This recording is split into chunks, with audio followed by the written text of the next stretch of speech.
తిరుమల లడ్డు ప్రసాదం తయారీలో జంతువుల కొవ్వును వాడారని ఆధారాలు బయటకొచ్చిన నేపథ్యంలో AP deputy CM Pawan Kalyan సంచలన నిర్ణయం తీసుకున్నారు. ఈ మేరకు ఆయన ప్రాయశ్చిత్త దీక్షను స్వీకరించారు. శ్రీవారి ప్రసాదంలో కల్తీ జరిగినందుకు గాను క్షమించాలని శ్రీవారిని కోరుతూ దీక్షను కొనసాగించనున్నారు. తిరుమల లడ్డును దేశంలోని ప్రతి భక్తుడు మహాప్రసాదంగా భావిస్తారన్నారు. ఈ వివాదంలో తమకు ఎలాంటి రాజకీయ లాభాపేక్ష లేదని స్పష్టం చేశారు. గత ప్రభుత్వం సంస్కరణల పేరుతో టీటీడీ పరిధిలో అనేక మార్పులను చేసిందని గుర్తు చేశారు.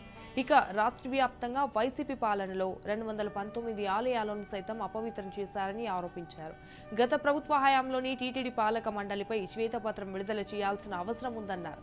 ఇక మరోవైపు తిరుమల లడ్డు వివాదంపై రాజకీయ లబ్ధి ఉందంటున్న వైసీపీ ఆరోపిస్తోందని, తప్పులు జరుగుతుంటే చేతులు కట్టుకొని కూర్చోలేం కదా అని పవన్ కౌంటర్ ఇచ్చారు.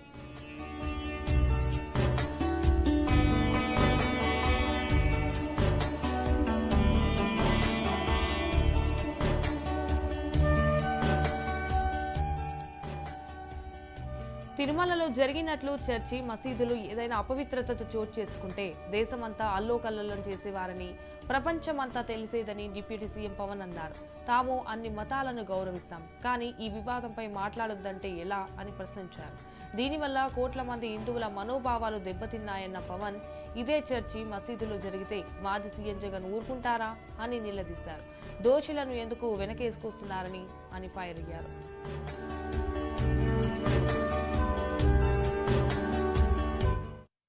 ఇది ఒక ప్రభుత్వాన్ని నిందించడానికో, దీని మీద రాజకీయ లబ్ధి పొందడానికో దీని వెనక ఉద్దేశం లేదు. వైసీపీ పాలనలో టీటీడీ బోర్డుని కాన్స్టిట్యూట్ చేసిన విధానం, ఏ గుడైనా సరే భక్తుల మనోభావాలు దెబ్బతినకుండా, ఆచార వ్యవహారాల్ని నిర్వీర్యం చేయకుండా, అపరాధం వాటిల్లకుండా ముందుకు తీసుకెళ్లాల్సిన అవసరం ఉంది.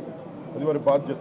సో టీటీడీ బోర్డుని కాన్స్టిట్యూట్ చేసిన వైసీపీ ప్రభుత్వం 2019 నుంచి సంస్కరణల పేరుతోటి, అంతకుముందు చాలా తప్పులు జరిగినాయనే వాటితోటి చాలా మార్పులు చేర్పులు పట్టుకొచ్చారు. స్వామివారి పూజా విధానాలు మార్చేశారు. శ్రీవాణి ట్రస్ట్ అని పేరు పెట్టి దాని మీద 10,000 రూపాయలు టికెట్ పెట్టారు ఒక్కొక్క వ్యక్తికి. ఒక్కొక్క కుటుంబం వస్తే 5 మంది, నలుగురు వస్తే తక్కువ కాకుండా వాళ్ళకి 50,000 రూపాయలు వసూలు చేసి టికెట్ మటుకు, బిల్లు మట్టుకు 500 రూపాయలకి ఇస్తా ఉండేవాళ్ళు.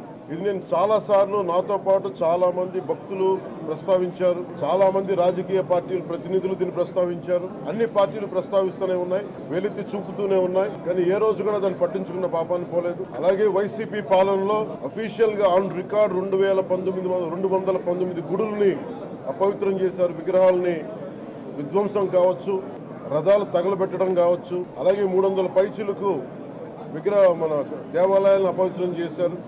ఇన్ని జరిగినా కానీ ఎప్పుడు నేను గొంతెత్తుతూనే ఉన్నాను.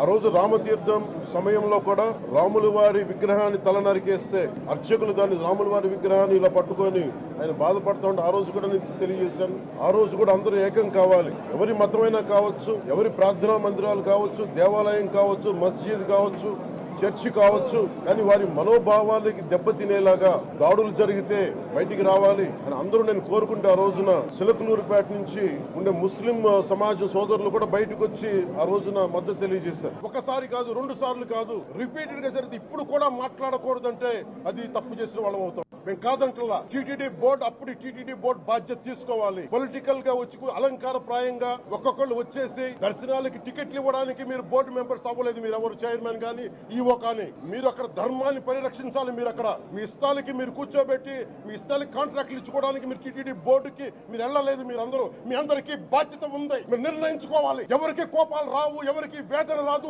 ఎవరికి బాధలు రావుంటే కుదరదు. వస్తాయి బాధలు, వేదన ఉంది, మాట్లాడతాం. మర్చిపోకండి. ఎవరు ముఖ్యమంత్రి, గత ముఖ్యమంత్రి గారు కూడా నేను చేస్తా ఉన్నాను, జగన్మోహన్ రెడ్డి గారికి కూడా. ఇదే చర్చికి జరిగితే మీరు ఊరుకుంటారా? ఒక మసీదుకి జరిగితే ఊరుకుంటారా? ఒక తిరుమలకి జరిగినప్పుడు ఎందుకు వెనకేసుకొస్తారు? రాకండి. ఏ మతం మీద దాడి జరిగినా సంపూర్ణంగా నాతో సహా మేము ఖండిస్తాం. ఇస్లాం మీద దాడి జరిగితే మేము మాట్లాడతాం, క్రిస్టియానిటీ మీద దాడి జరిగితే మేము మాట్లాడతాం, హిందూ ధర్మం మీద, సనాతన ధర్మం మీద దాడి జరిగితే కూడా నేను మాట్లాడతాను. ఇది మొదటిసారి కాదు, మేమందరం మాట్లాడతాం. ఇది ప్రాథమిక హక్కు. ఇది పరస్పర విశ్వాసాలను గౌరవించుకోవడం చాలా చాలా అవసరం. ఇది అందరికీ తెలియజేస్తున్నాను. ఇది దోషులకి కఠిన శిక్ష పడాలి. అలాగే ముఖ్యమంత్రి గారికి కూడా నేను తెలియజేసుకున్నాను, చంద్రబాబు నాయుడు గారికి కూడా కేబినెట్ మీటింగ్ జరగాలి, అసెంబ్లీలో చర్చ జరగాలి. అసలు టీటీడీ ట్రస్ట్ లో ఎన్ని అవకతవకలు జరిగినాయి, దీని మీద కూలంకషంగా దీని మీద చర్చలు జరగాలి.